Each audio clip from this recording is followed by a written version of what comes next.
My name is Taylor Sullivan, and I will be presenting on the predictive power of food consumption. The problem I address with this study is the rising rates of non-communicable diseases in developing countries. So as countries are already struggling with poverty, they're facing these insurmountable healthcare costs that are creating a cycle of poverty that's near impossible to break out of.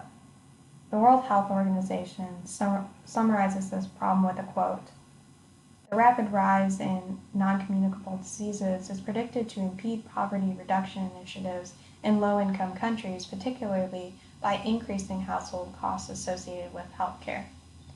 By non-communicable diseases, I'm talking about diseases such as diabetes mellitus, cardiovascular disease, chronic obstructive pulmonary disease, and malignant neoplasms, or cancer.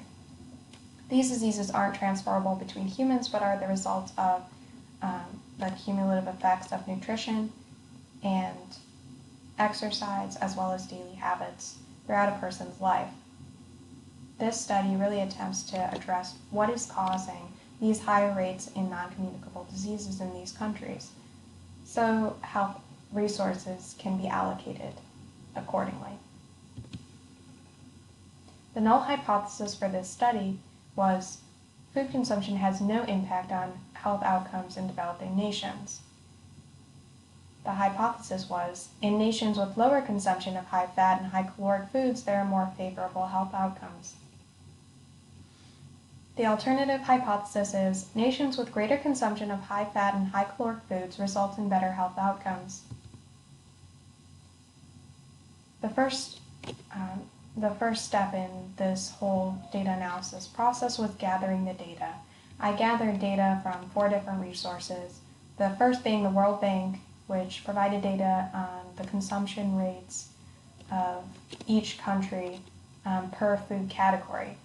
And this study divided food products into 32 different food categories. The second source I used was the nutrition data on all of these food products. I then took the food products, divided them into their respective food categories, and took the median nutrition values for those particular food categories and used it in the final data set. The third resource I used was the health outcome data set.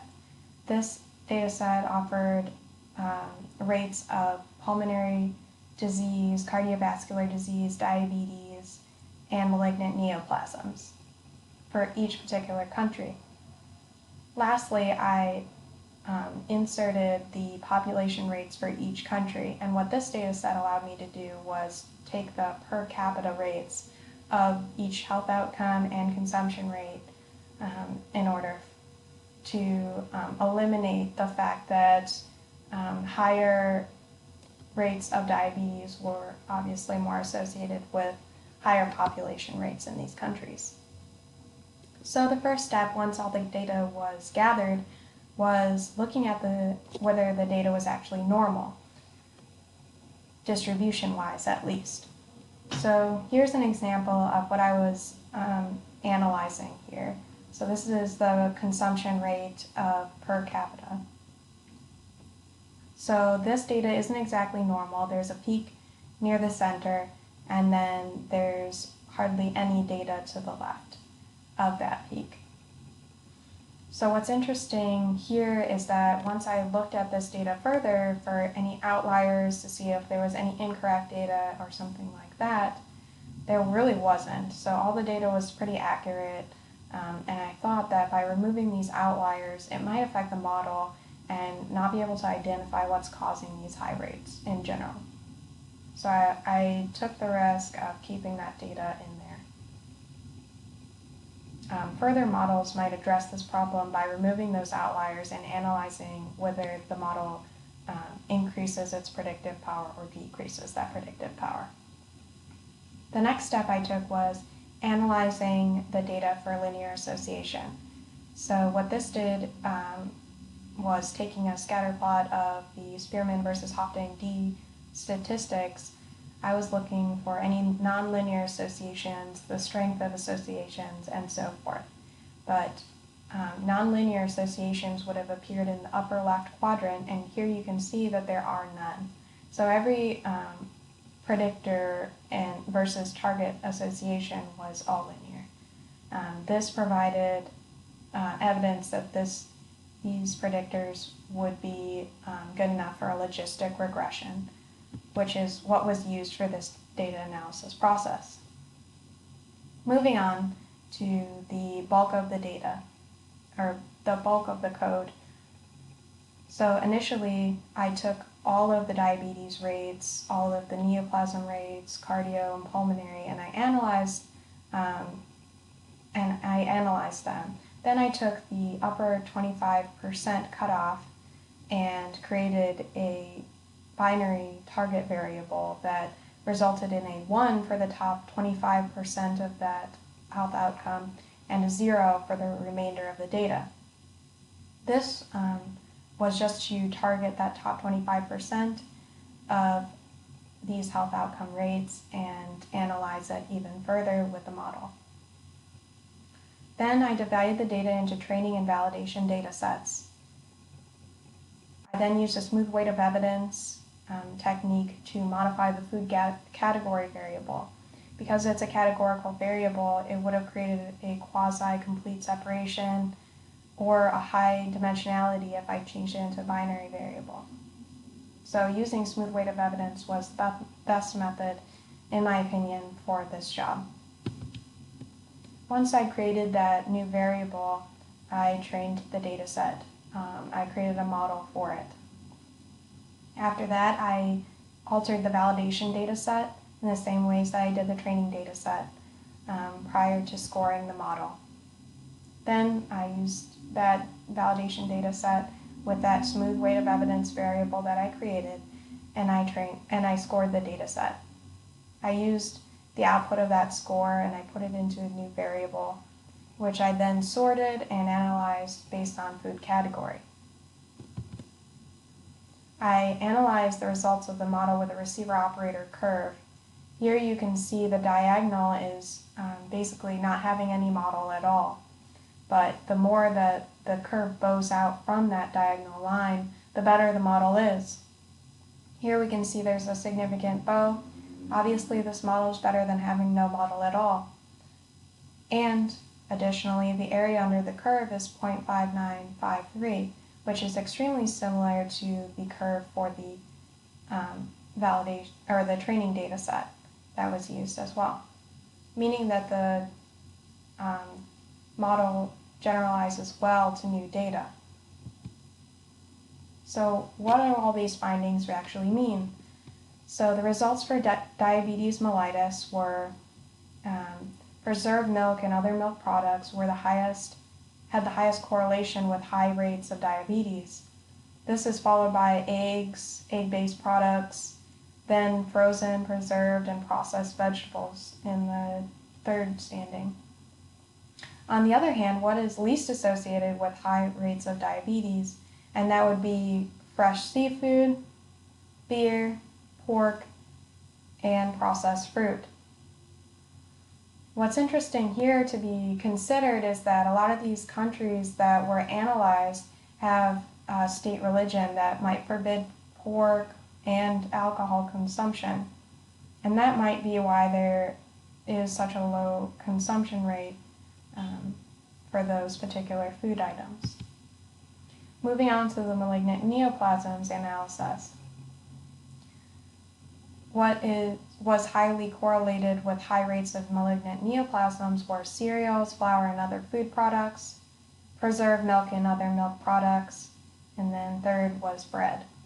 On the other hand, again we see that beer and pork are at the bottom of the list for high rates of malignant neoplasms, likely for the same reason as for diabetes.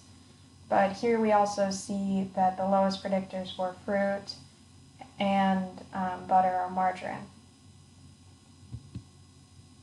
Moving on to the results of chronic obstructive pulmonary.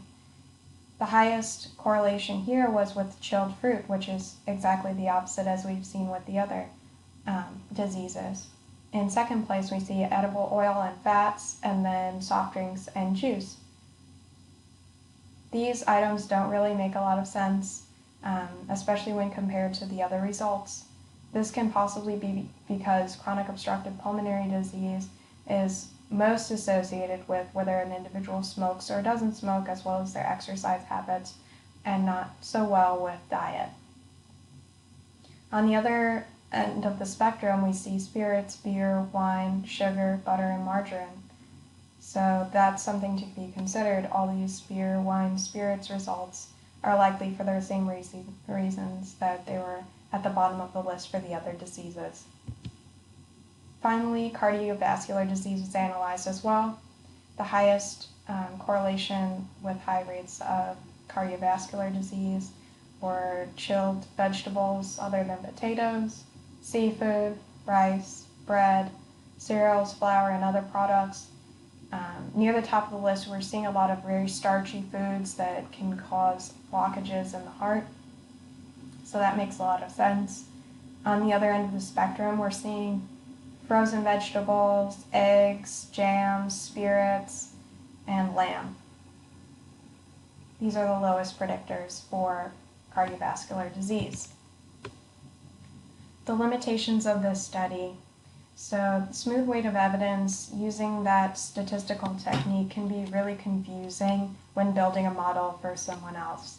So creating a continuous variable out of categorical variable, it can be really complicated for an individual to look at that model and really understand what's going on.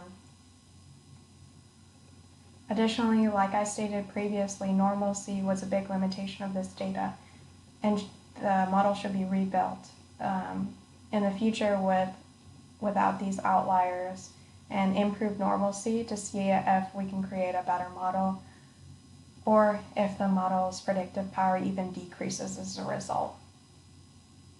Our third limitation was the binary target variable.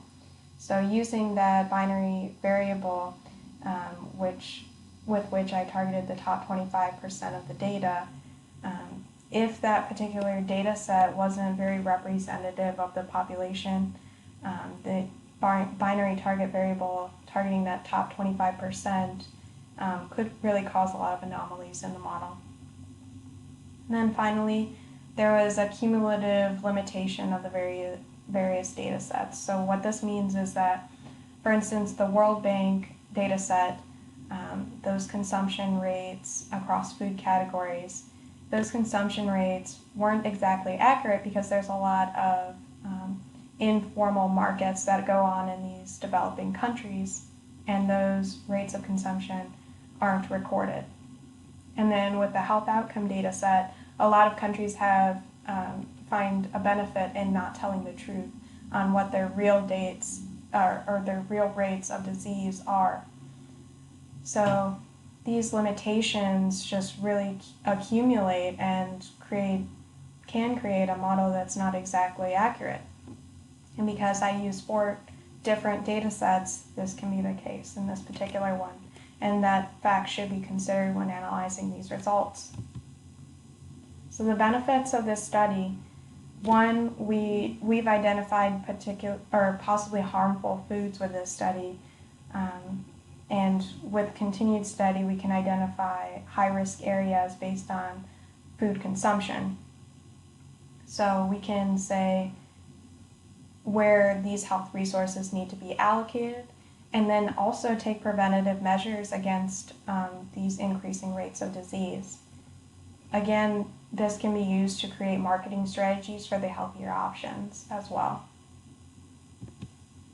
So moving forward, what we should do with this data, with this study in particular, is to collect more cohesive data that doesn't have those cumulative effects of limitations. We also need to reiterate this study several more times in order to validate the results. We also should consider different modeling and analysis techniques for the sake of comparison and thus to build the best model we possibly can. Further in-depth analysis needs to also be conducted in particular regions within countries. While it's interesting and relatively helpful to identify countries with highest rates of each particular disease, what's even more helpful for those countries in particular is to identify particular towns and cities in which those diseases are rising. So that concludes my study. These are the sources that I used as well.